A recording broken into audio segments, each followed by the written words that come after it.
Eu acredito que muitos de vocês que estão assistindo esse vídeo agora estejam acompanhando ou estejam pelo menos a par do triste caso daquele garotinho, do garotinho de 4 anos chamado Henri, o Henry, né, do Rio de Janeiro, que a princípio foi encontrado morto no seu quarto, né, na casa onde morava a sua mãe e o seu padrasto, e ele tinha ido para lá no final de semana, né, para passar o resto da semana com a mãe. Ele tinha passado o final de semana com o pai, né, e foi para lá no domingo à noite para passar o restante da semana com a mãe, sob os cuidados da mãe, né, o garotinho Henri de 4 anos. E na madrugada desse domingo, né, para segunda-feira, ele foi socorrido, chegou às pressas no hospital, já chegou morto, né, os médicos tentaram de tudo, mas não conseguiram reanimar, e agora o caso já deu reviravoltas, né? Segundo, devido o resultado da perícia do IML, né? O IML constatou que o garoto havia sido espancado, né? E havia sido morto por esse espancamento, e não uma suposta queda da cama, como o seu padrasto, né, e a sua mãe haviam alegado, né? Aí, para não contar o caso todo, o caso está aí repercutindo na mídia, quem quiser possa ver nos sites de notícia, né? E eles alegaram que o garoto tinha caído da cama, né, durante a noite, só que o IML não constatou isso, né? Constatou múltiplas lesões no menino, né? Inclusive uma lesão grave no fígado da criança, né? E lesão por todo canto, né? E eles concluíram que o garoto havia sido espancado, né?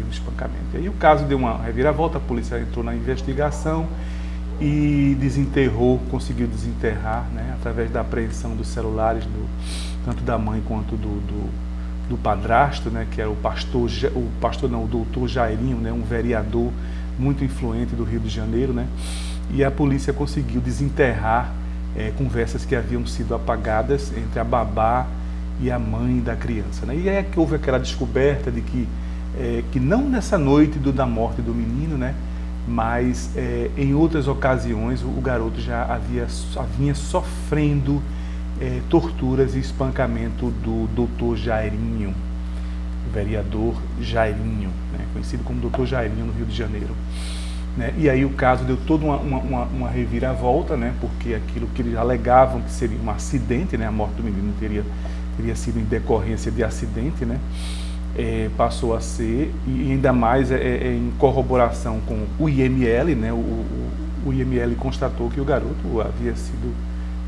assassinado através de espancamento, tortura e espancamento. Então aí o que acontece, meus amigos? Eu não vou aqui debater esse caso, não vou fazer juízo de valores, saber que realmente o que aconteceu naquela noite, só quem sabe mesmo é a mãe do garoto e o padrasto, o doutor Jairinho, né, que a gente não sabe se eles vão confessar ou eles vão manter essa versão de que o garoto caiu da cama. Mas o que eu venho trazer aqui ao debate é justamente a questão aí da mãe do menino, né, e da babá, né, que a polícia descobriu uma conversa entre elas duas no celular, no WhatsApp, né, e que essa conversa havia sido apagada, mas que a polícia resgatou, né, e a babá estava relatando à mãe, há uns 30 dias antes do falecimento do menino, né, antes do ocorrido, que o menino estava sendo espancado pelo padrasto, enquanto a mãe estava num salão de beleza.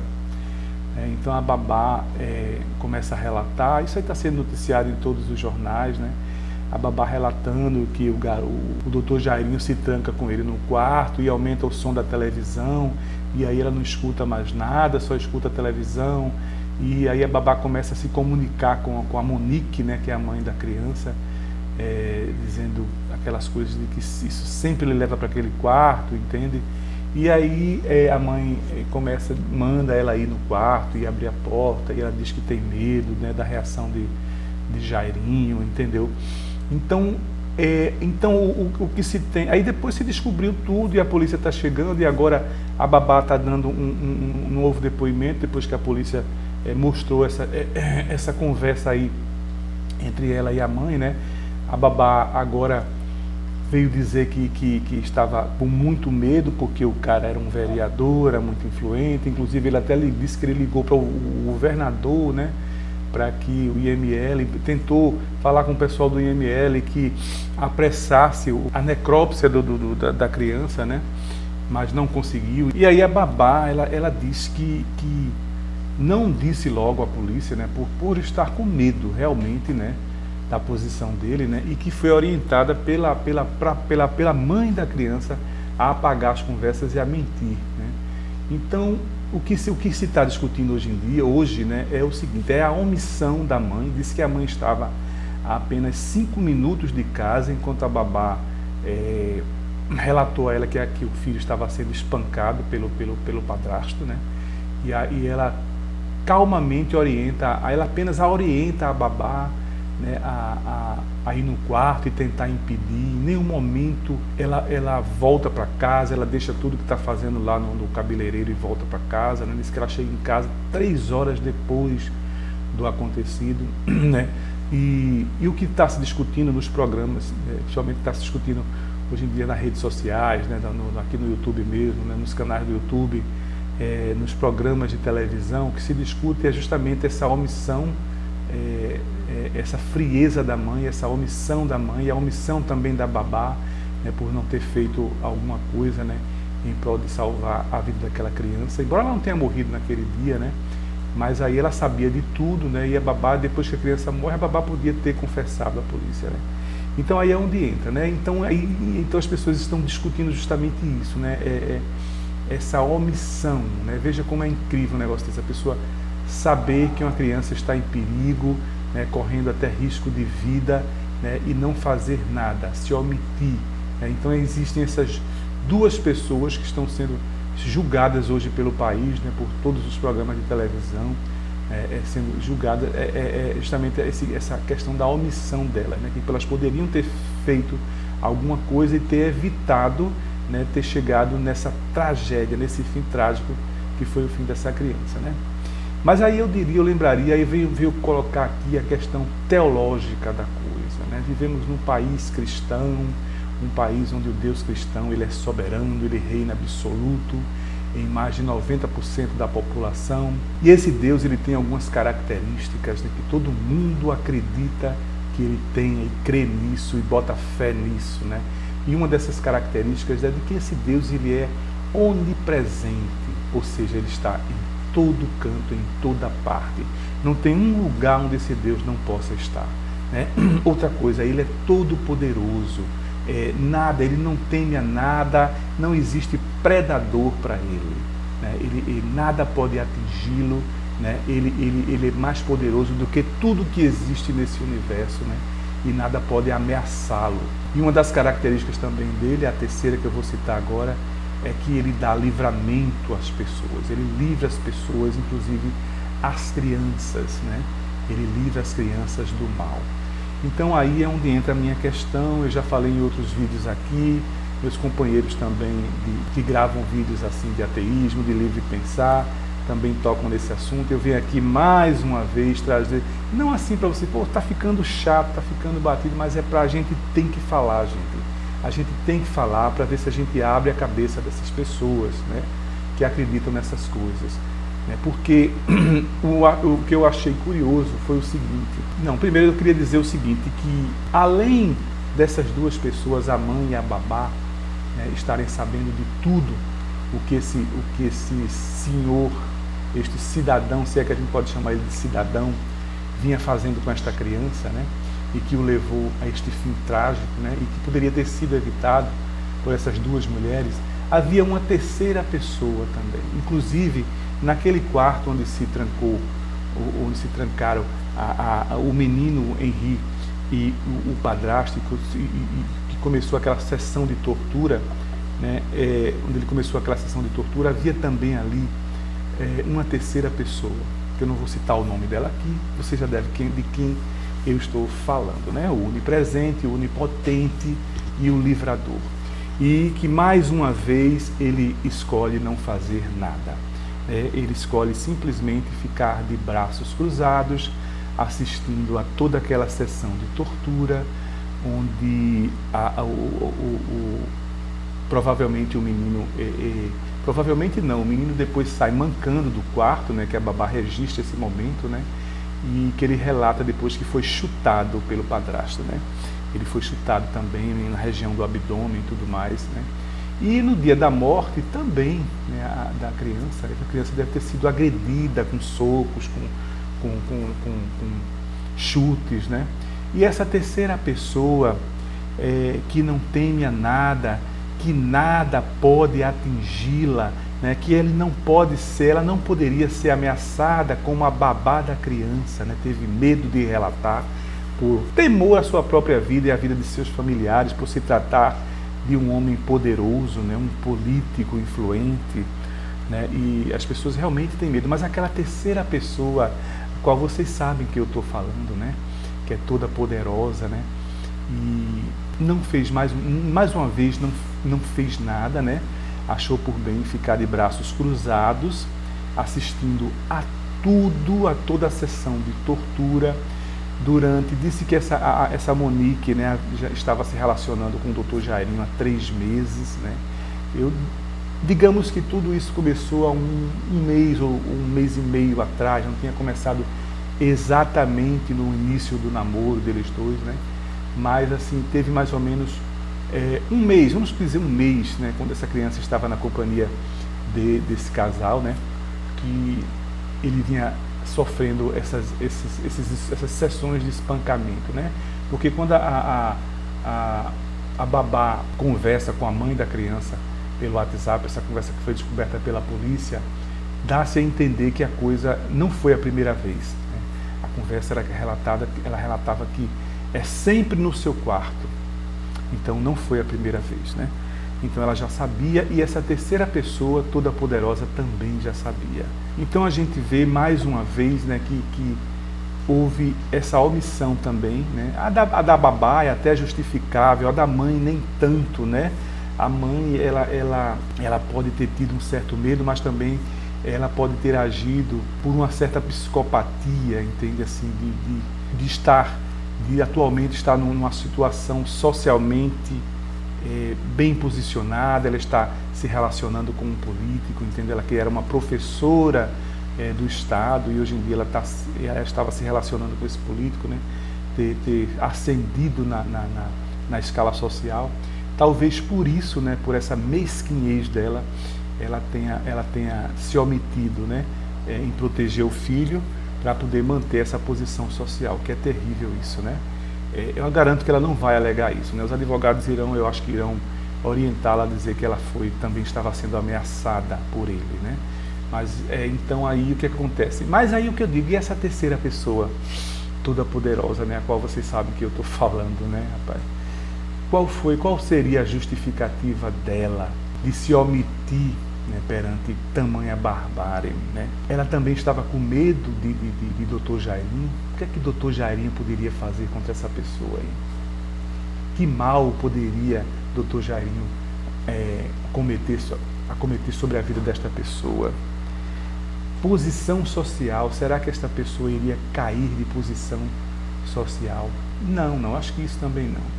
Inclusive até, gente, existe uma coisa curiosa, eu tenho acompanhado os programas da tarde, né, da televisão, geralmente os programas de fofoca, né, tem um tal do Fofocalizando, tem um programa aí da Sônia Abrão também, né, que passou a tarde todinha, né, várias tardes dessa semana, comentando, analisando o caso, né, mostrando matérias sobre o caso, né, e curiosamente, em nenhum momento eles citam o nome desta terceira pessoa que se omitiu. Curiosamente, eles não citam, porque em outros momentos eles citam e jogam e exaltam, só pode ter sido um milagre, e ainda tem pessoas que não acreditam, né? Quando acontece alguma coisa assim com crianças, né? Por exemplo, uma vez uma criança foi achada, um bebê, né? Um feto, um recém-nascido foi achado por um gari, né? Na lata de lixo, né?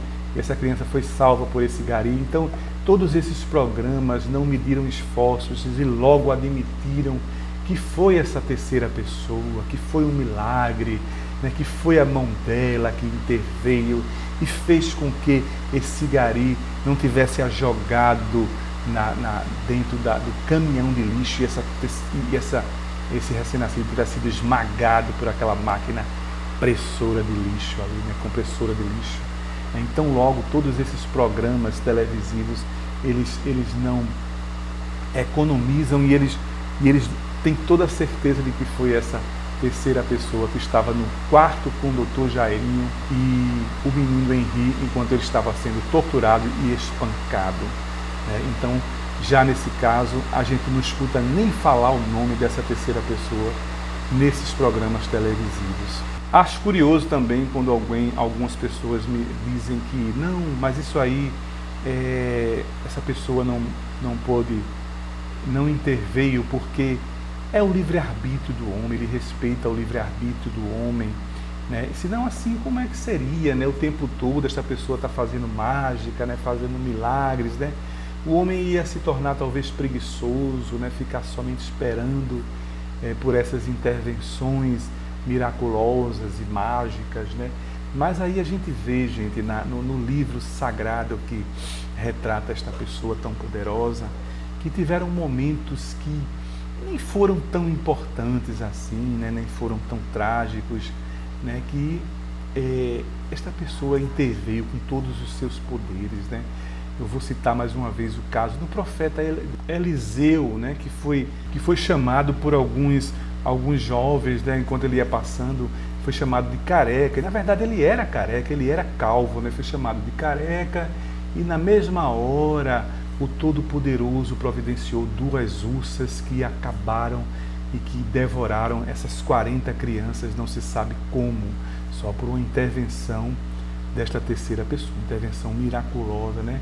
Este mesmo profeta Eliseu também, quando estavam construindo um templo para ele, né? Um templo maior para que se pudesse orar para essa pessoa poderosa, né? Então, enquanto um de seus discípulos estava trabalhando, né, nesse templo, o machado, o ferro do machado caiu dentro do rio, né, da água, e se perdeu. Aí chamaram o profeta Eliseu mais uma vez e contaram a história, e disseram até que o machado era emprestado, né, e na mesma hora o profeta jogou um galho de árvore e o ferro do machado flutuou na água, né? Como foi que esse machado supostamente flutuou, se não por uma intervenção deste ser, desta pessoa tão poderosa que estava no quarto com o Dr. Jairinho e o garoto Henri, e que ele não fez nada, né? É a mesma coisa quando o Uzá, né, tentou proteger e evitar que a arca do acordo caísse de cima de uma carroça e se espatifasse, né? Ele foi tentar segurar a tal arca do acordo, ele foi fulminado na hora por um raio, e tantos outros casos, como o caso também do rei Saul, né, em que esta pessoa, com raiva dele, faz com que um espírito do mal tome conta dele, né, para ele tentar matar o rei Davi, né, e tantas outras intervenções miraculosas e tão poderosas que só ele mesmo pode fazer, né, nenhum de nós pode fazer, né, tantas e tantas que ele podia usar uma dessas intervenções lá naquele quarto onde o garotinho Henri estava sendo torturado, né, e que culminou na sua morte, né? Tanta coisa que ele podia fazer, e mais uma vez ele decidiu cruzar os braços, né? E tantos outros casos, meus amigos, que a gente já viu, alguns eu já contei aqui neste meu canal, e que infelizmente eu tenho certeza que vou continuar mostrando aqui neste meu canal, né? E muitos outros amigos também vão mostrar, né? Isso prova de que este ser simplesmente ele só existe na imaginação de pessoas que querem continuar acreditando nele, pessoas fracas, né, que não conseguem viver por si só, né, tomando suas próprias decisões, tomando os próprios cuidados com a sua vida, mas é assim que eles vivem, né, é assim que essas pessoas vivem, e não sabem porque são iludidas nas igrejas, né? A igreja manda com que as pessoas tomem cuidado, né, com tudo, quando andem nas ruas, com quem se relacione, mas não deixem de crer nele. Na verdade, o que funciona é apenas o cuidado, né? Não é a crença nele, mas o cuidado que você tem que ter. Você tem que estar esperto nesse mundo, porque o mundo é perigoso, as pessoas são perigosas, né? Então, se você não tiver cuidado, né, nessa vida, você pode acabar se dando mal. Não é porque você crê nele, né, que você vai se livrar de certos males que poderiam vir lhe acometer, né? Porque como é que a gente pode explicar um fato tão trágico desse se acometer na vida de uma criança, né? Tanto tempo que houve 30 dias, né, para que esta criança fosse livrada deste mal, né? E que isso não viesse a ter esse fim trágico que teve, né? Mas aí muitos de vocês podem dizer assim, mas Fábio, a mãe do garoto sabia, né, e poderia ter feito alguma coisa. Você não acha que isso é a mão deste ser, não? Que orientou a babá também, mostrou a babá e eles não fizeram nada, eles tinham que fazer a parte deles. Mas aí eu acho que seria assim muita indiferença deste ser tão poderoso, né? Já que ele orientou, se foi ele, né? Coisa que vocês não podem provar, que houve intervenção dele, é apenas uma suposição, é o que vocês aprendem nas igrejas a dizer assim, né? Não se pode dizer que houve uma intervenção dele, né? E por conta disso as pessoas se omitiram em falar, né? Mas assim, seria muita indiferença dele também de acompanhar, né, a tortura, né, dessa criança. Diz que a criança, quando via o doutor Jairinho, passava mal, não queria olhar para ele e até vomitava diante dele, de tanto medo que sentia. Por que não houve então uma intervenção miraculosa dessa, né? Para que tanto poder, né, para usar apenas em coisas tão bobas, né, como foi, e coisas assim tão perniciosas, como foi a história de Jó também, né, aquele simples desafio que o diabo fez a ele, né, e ele simplesmente não pensou duas vezes, né, e deu todos os poderes ao diabo, né, de criar tempestades para derrubar a casa dos filhos de Jó e matar todos, inclusive os servos de Jó também, né? Ele deu também poder ao diabo de insuflar, né, povos vizinhos para invadirem as terras de Jó, e roubarem todo o seu rebanho, né, o seu gado.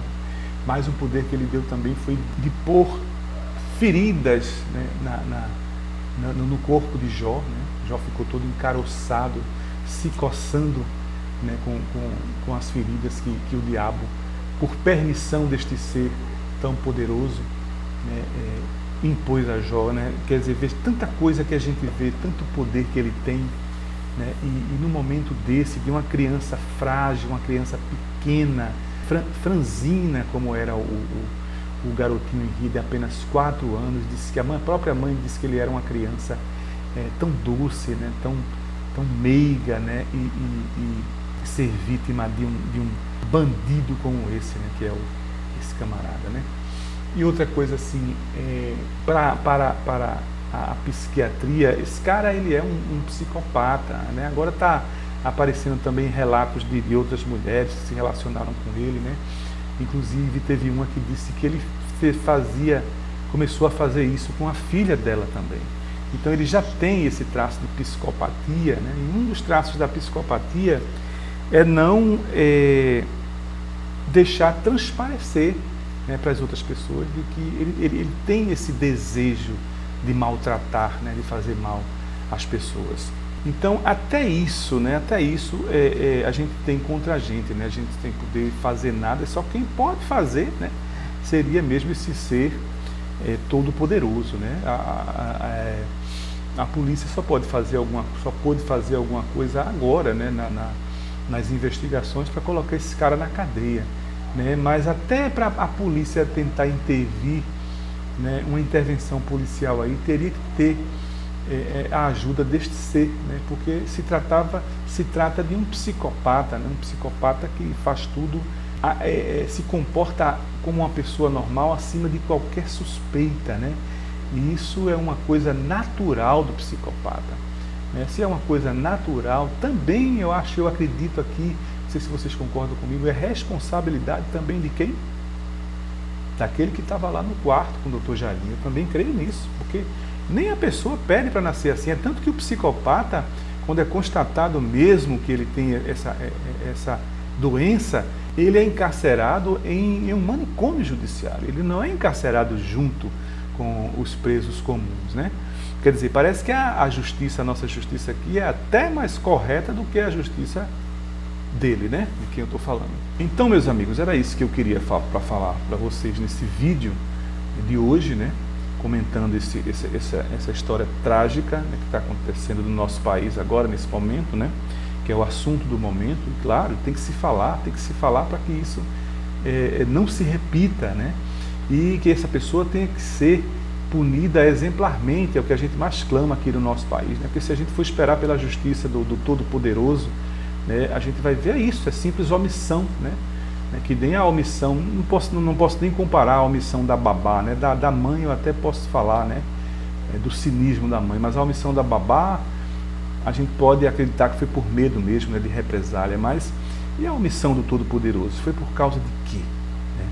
Então a gente só tem que contar com a justiça do homem mesmo, que ele seja punido exemplarmente, né? Que a gente sabe que não vai ser.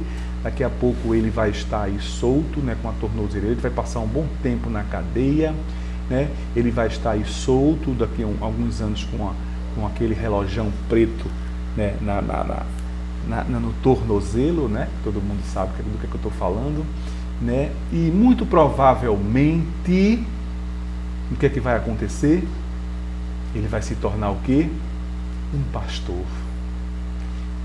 Talvez ele e a mulher, a Monique, né, quando saírem da prisão, eles vão se tornar um pastor, vão abrir uma igreja e sair aí contando o seu testemunho para muitas pessoas, né, e arrebanhando mais um novo gado, né, que é esse o final que nós temos visto de muitos, né, como o Guilherme de Pádua, que agora é pastor, a Susana von Richthofen, né, também, que foi abraçada por uma família cristã, né, e que também parece que virou pastora, ou vai virar pastora, né, e realmente, vamos esperar as cenas dos próximos capítulos desta triste história deste menino. Vocês vão ver que provavelmente será isso que eu estou dizendo, né, eles vão se tornar pastores, né, de uma grande igreja evangélica.